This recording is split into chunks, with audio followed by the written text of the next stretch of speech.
Hello and welcome to Sunday morning. My name is Laura Gettys, and I'm honored to be one of the clergy here at Grace St. Luke's Church in Midtown Memphis. And I am here with Dr. Susan Campbell, and we are here together to share in a conversation, right, Susan? A conversation around self-compassion and resilience in our beloved community. So looking forward to this time. Susan and I have been talking and preparing, and it's just been a joy to share in that with you. But a little bit about Dr. Campbell. She lives in Charlotte, North Carolina, which is near and dear to my heart, which is where I used to live a long time ago. She is a clinical psychologist and coach and mom and wife and cradle Episcopalian, as well as a certified Daring Way facilitator through the good research of Dr. Brené Brown, who, as many of you know, has studied shame and vulnerability and courage and resilience. Pre-pandemic, I was talking with Susan about how we had hopes for her to come and be in person and lead a series around compassion and resilience and vulnerability. And things have changed, haven't they, Susan? But we are here, and I'm grateful for that, and grateful for some connections that we've made over this time. Finding out that her husband teaches middle school science at Trinity Episcopal School, which is near and dear to my heart. It was the place that I began some of my first ministry as the school chaplain there, as they were opening their doors for the first time in 2000. So it's good to be with you, Susan. Yeah, it's good to be with you too. And there are lots of changes in that 20 years at Trinity and in Charlotte. That's right. That's right.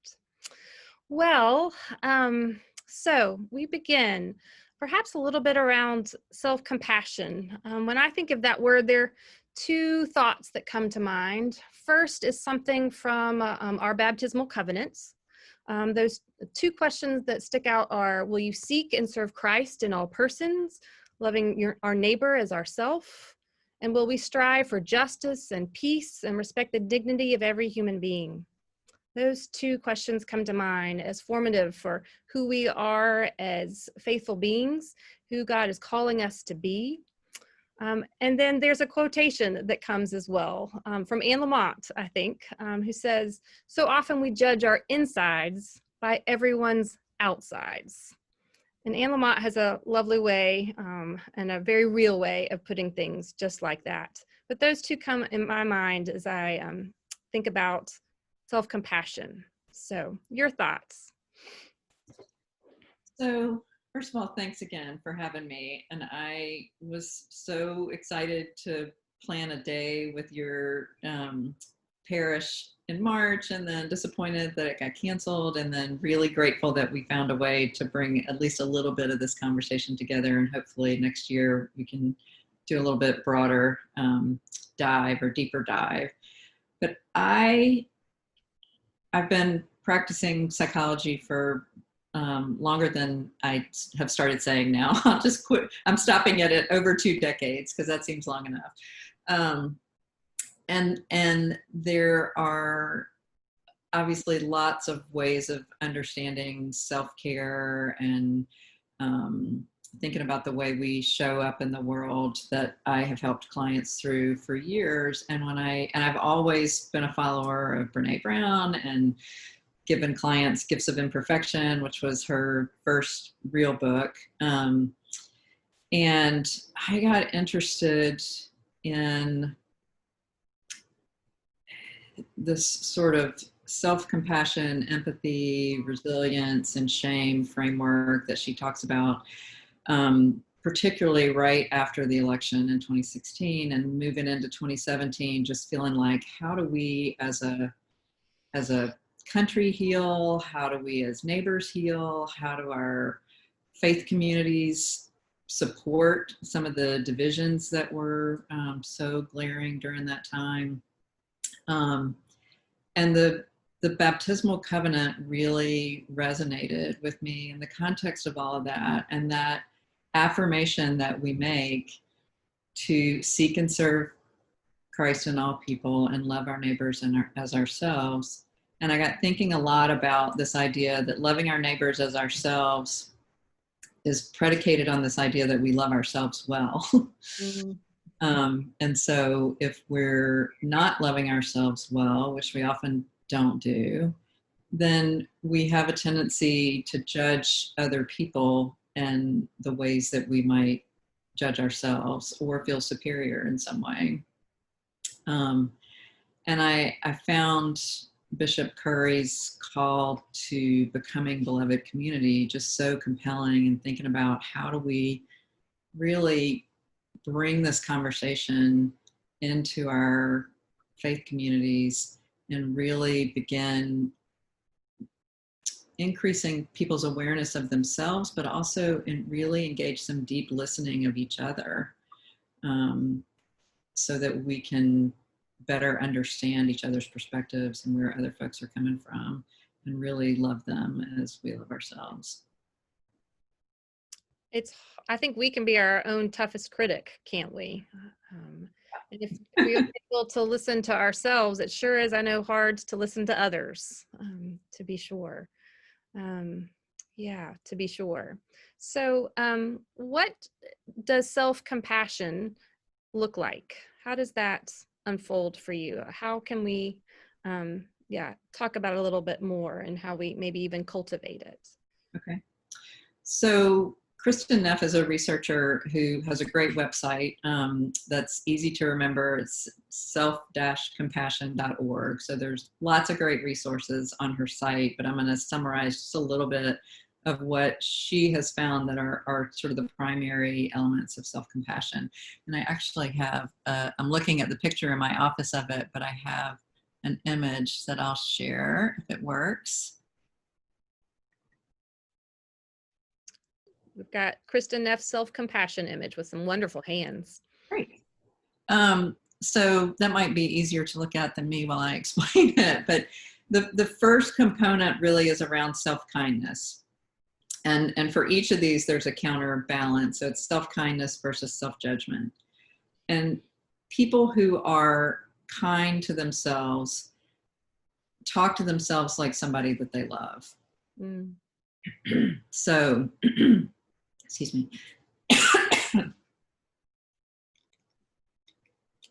Sorry. No problem. Sorry, you got a little choked. It's going to take a second. Practice some self-kindness to yourself. It's okay. Maybe I should mute my thing and get a good cough. So we often talk to ourselves in ways we would never talk to a friend. I think I'm going to have to mute my thing and cough for a second. I'm sorry. Okay, no problem.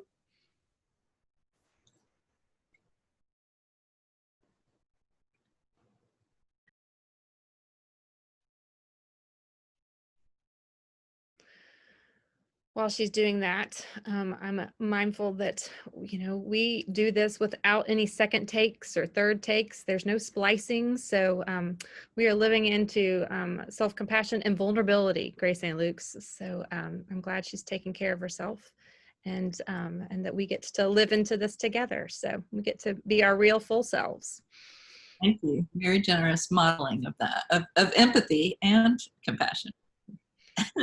So people who have self-compassion versus self-judgment, when they make a mistake, respond to themselves in a warm, non-judgmental way.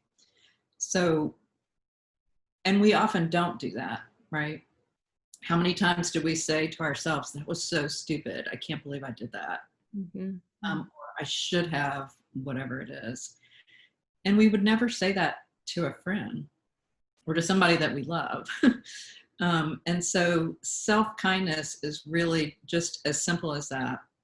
Talking to ourselves like we would talk to somebody that we love. Mm-hmm. Believing ourselves worthy of that love. And engaging it and catching it when we hear ourselves speaking to ourselves like we shouldn't. And I think that's such an important thing to model to our children too.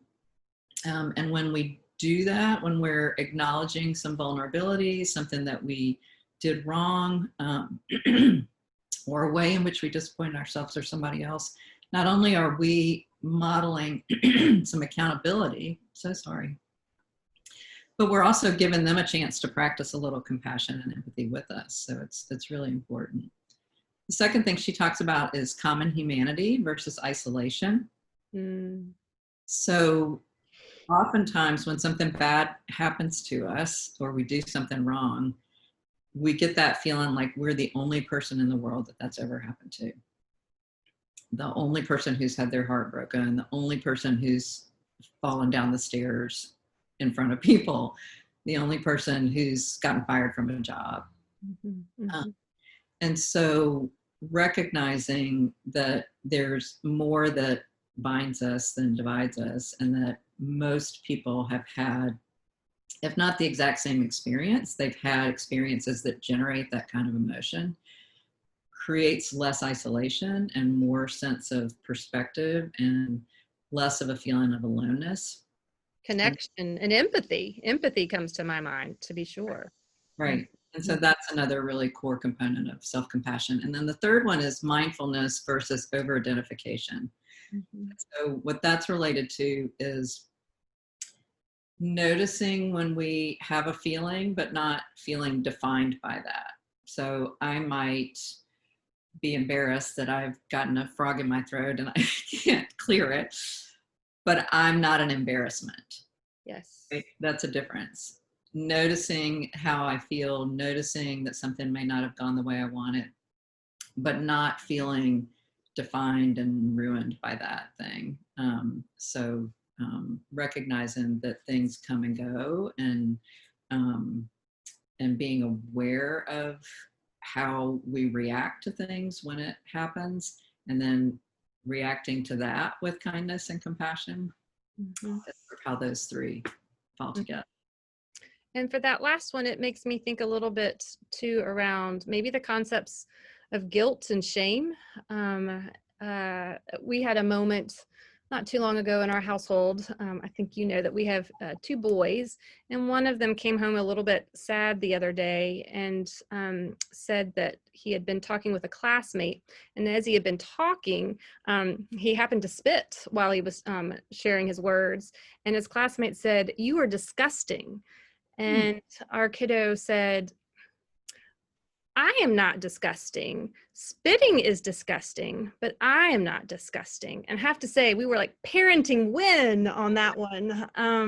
Just trying to separate, action from self, shame from guilt, that mindfulness that you're talking about. But it was a moment, and I saw him claim it, and it was an important one. Right. And I know we're going to talk in just a little bit about resilience, but that's such a key component of resilience, because if you recognize that you are not defined by the behavior or by the emotion, you become more resilient to the shame that might accompany that. If somebody had said you're disgusting and he felt defined by the fact that he had spit, that it was him that was disgusting, not the behavior, that drops people into shame. And when we're in shame, we just get small. And I think that's a big part of the draw in this work for me, is that I think we are in such a time that calls for us to all be our biggest, best, most courageous selves. And Absolutely. So recognizing those things that can make us shrink or pull away are so important, because we need to be resilient around that stuff so that we can keep showing up and doing what God called us to do. It sure does take a lot of vulnerability, though, doesn't it? Yes. Maybe we should spend a little time talking about vulnerability. And you had mentioned, and I brought up a bit about that empathy, and listening for kind of that emotion of another, that it's maybe that's not the same experience, but we all have experienced that same emotion before. But we need both of those, empathy and vulnerability. Or do we? Can we just go through life without being vulnerable? Will we get to experience everything? Get out of bed in the you are being vulnerable.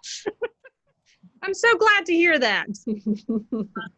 Brené Brown talks about she defines vulnerability as uncertainty, risk, and emotional exposure. Mm. And you cannot opt out of that.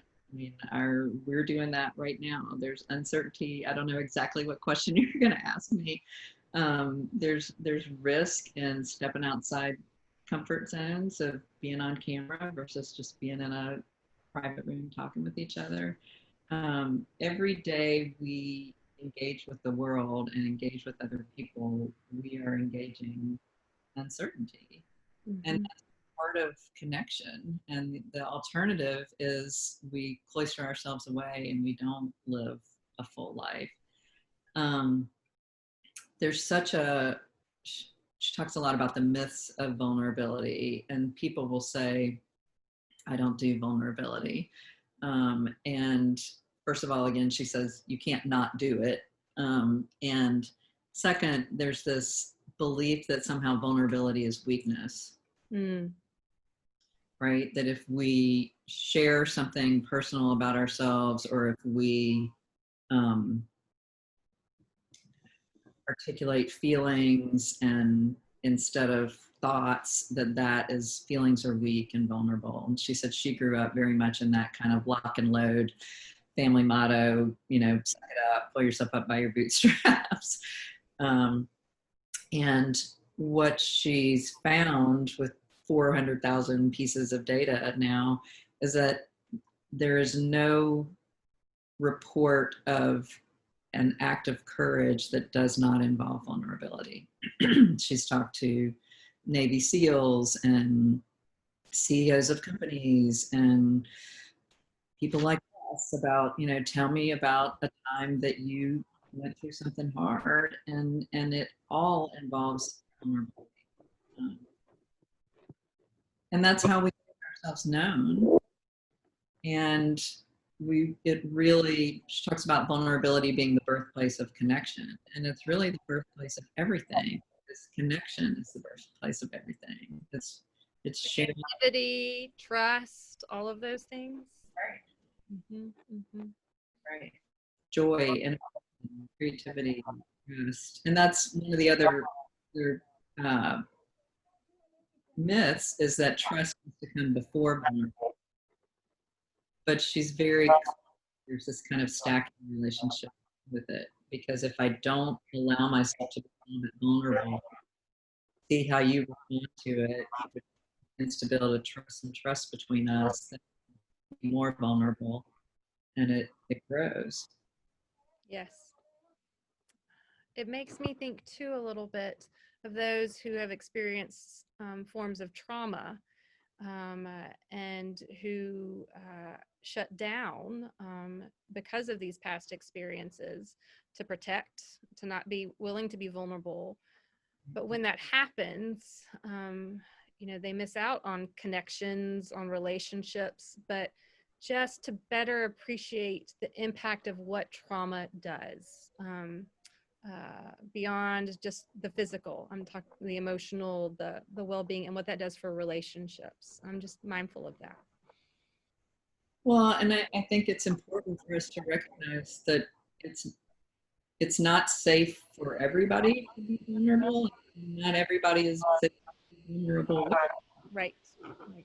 So I think our call to determine how we can create environments where people feel heard and seen, and I love that Curry is engaging these circles. Say that again. I didn't quite hear that.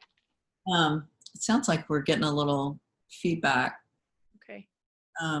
So Bishop Curry has part of that Becoming Beloved community endeavor is creating these listening circles. Mm-hmm. And I think that's such an important part, because so many of us, especially those of us in the white community, where so much of the norms of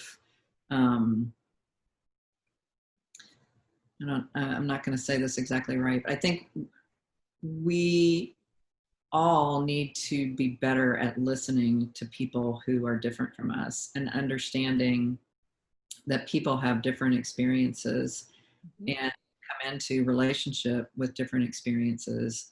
And if we can just listen for understanding as opposed to listen to respond, but really engage in that sort of deep, compassionate, empathic listening, we create safer places for people to be vulnerable and to be brave. Yes. Yeah. Um,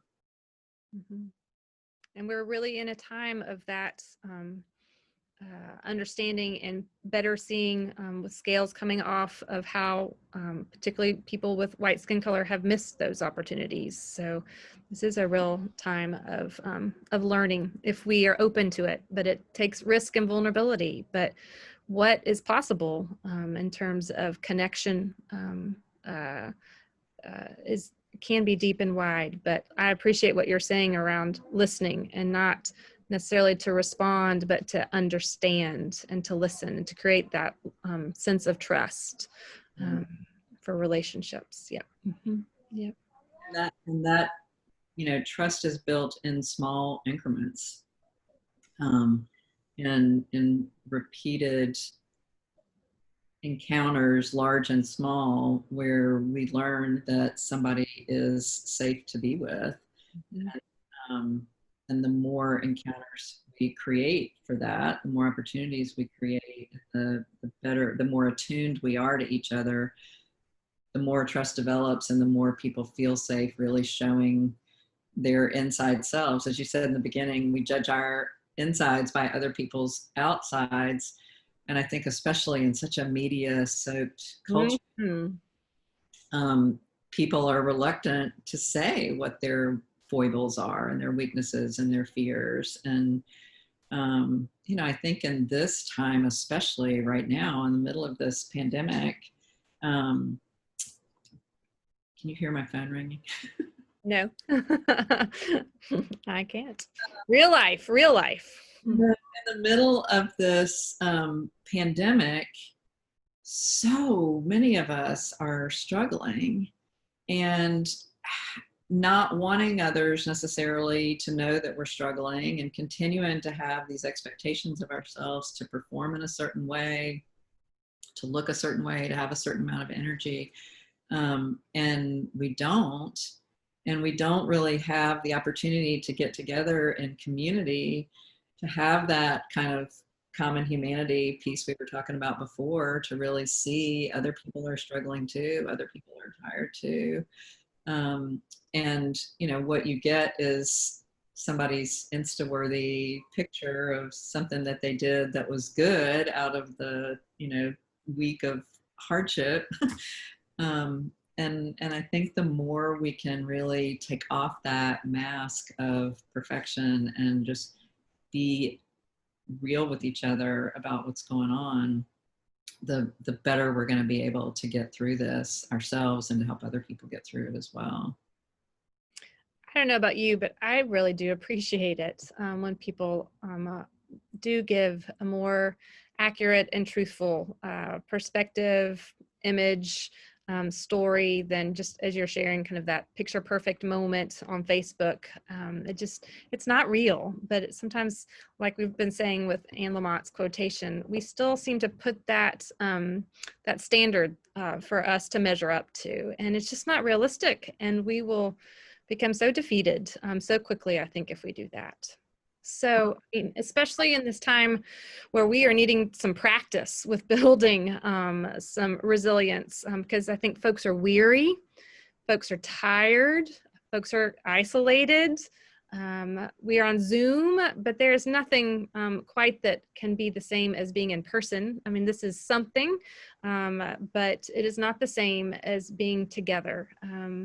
So what are some practices perhaps that we could work on to cultivate connection and resilience? Because we're in this for the long haul. Right. So what the literature tells us is the number one predictor of resilience is connection. having somebody who believes in you, who believes you're worthy. It reminds me of that line in The Help where she says, "You is smart, you is kind, you is important." You know, having that communication is so key to believing ourselves worthy of love, to believing ourselves as competent to get back up when we fall.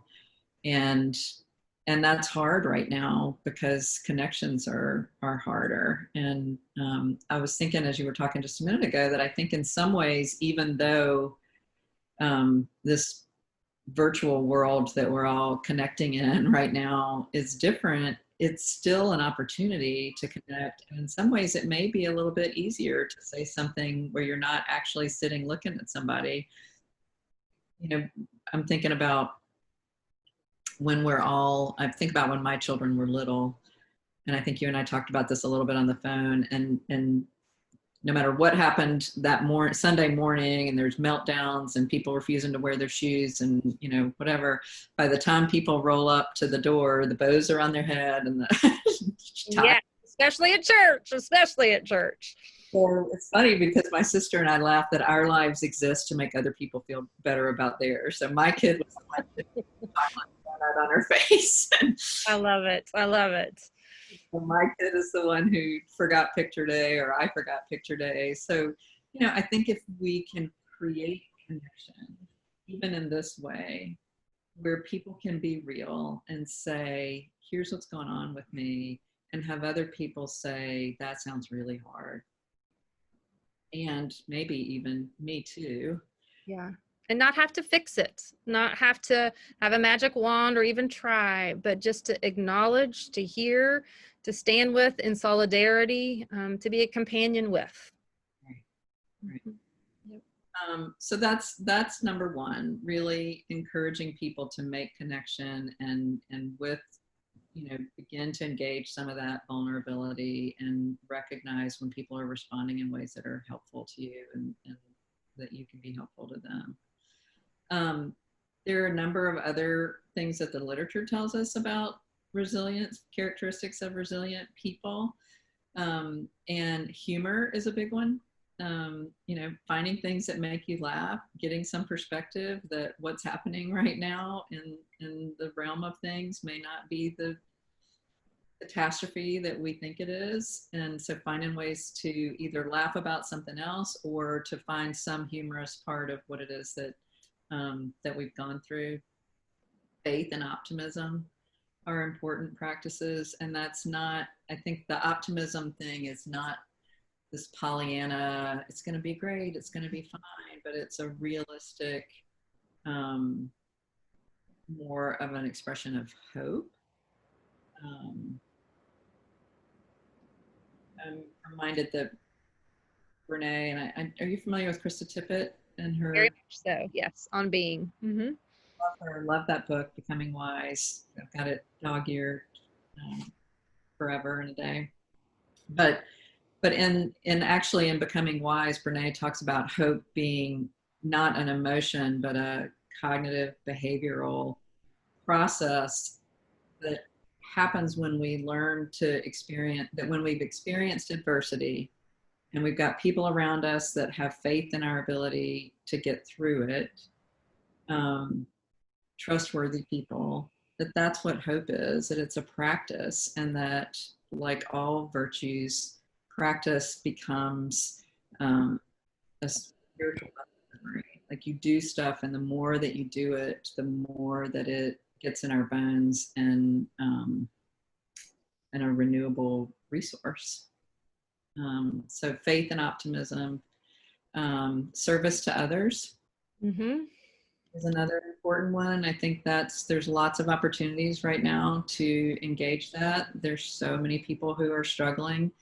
And so recognizing how much abundance we actually have in comparison to what a lot of people are experiencing, and finding a way to give of ourselves to others, really not only engages that empathy and compassion muscle, but also just allows us to have some perspective and to focus on what we have to be grateful about. And I think that's the the other one that I think is the easiest sort of low-hanging fruit that I encourage everybody. There's so much data about how much a gratitude practice Mm. impact our daily life. And it's not just an attitude of gratitude, but it's really that practice of every night saying 3 things that you're grateful for, writing down 3 things that you're grateful for. And we know that people that have that practice sleep sounder, they have less anxiety and depression, they are have more peace of mind.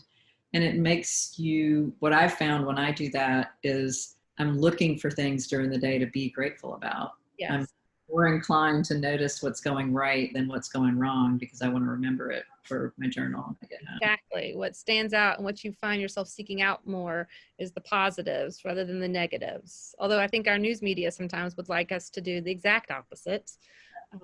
But yeah, we're almost kind of re-hardwiring ourselves with some of that. Yeah. Well, and I think you bring up the news media, and I think that's a really important self-care piece too, that, when we're struggling, we don't need to be immersed in all these things that bury us even further, right? And so some boundaries around toxic information, toxic people, really recognizing where the limits of our capacity are and feeling okay saying no, or, listening to the news and checking in with that mindfulness piece of, does this feel okay with me or not? Is listening to this helpful to me right now or not? And just changing the channel, literally. Yep. So important that we can do that. We call it at our house guardianship of our eyes and heart.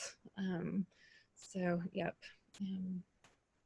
I'm seeing that our time is truly drawing to an end, and there's still so much more to reflect on, but this has been so thoughtful. And I hope too, just in this time, as those who've been gathering with us and listening, now perhaps have some practices that they can leave with to explore and to go deeper for ways to cultivate even more resilience around gratitudes, around connections to others and service, mindfulness. This is important stuff. Care of the soul, care of the heart, and it is a calling that we all have as people of God and to be a part of beloved community. So it's been a gift to be with you this day and sharing some of this time with you, Susan. Thank you so much. Thank you, Laura. I hope to be again in person with y'all soon. We hope to see you in person soon. We do. Well, I'd like to close us as we wrap up with a prayer. The Lord be with you. Also with you. Let us pray. Gracious God, we thank you for the gift of community, for the ways of your eternal love and how that beautifully unfolds for us and to our community. Bless us in this time, this full time. May we come to better practice resilience through knowing abundance, through connecting with others, through risking vulnerability, and knowing that there is so much good and transformation that can come from this willingness. Help us to listen, help us to grow, and always help us to know that we are your beloved, and there is no place we can go that we will ever lose or be away from that love. So with this in mind, we give great thanks, and together we say, Amen. Susan, thank you. My honor. Thank you. It's a privilege. Thank you to everybody who's gathered.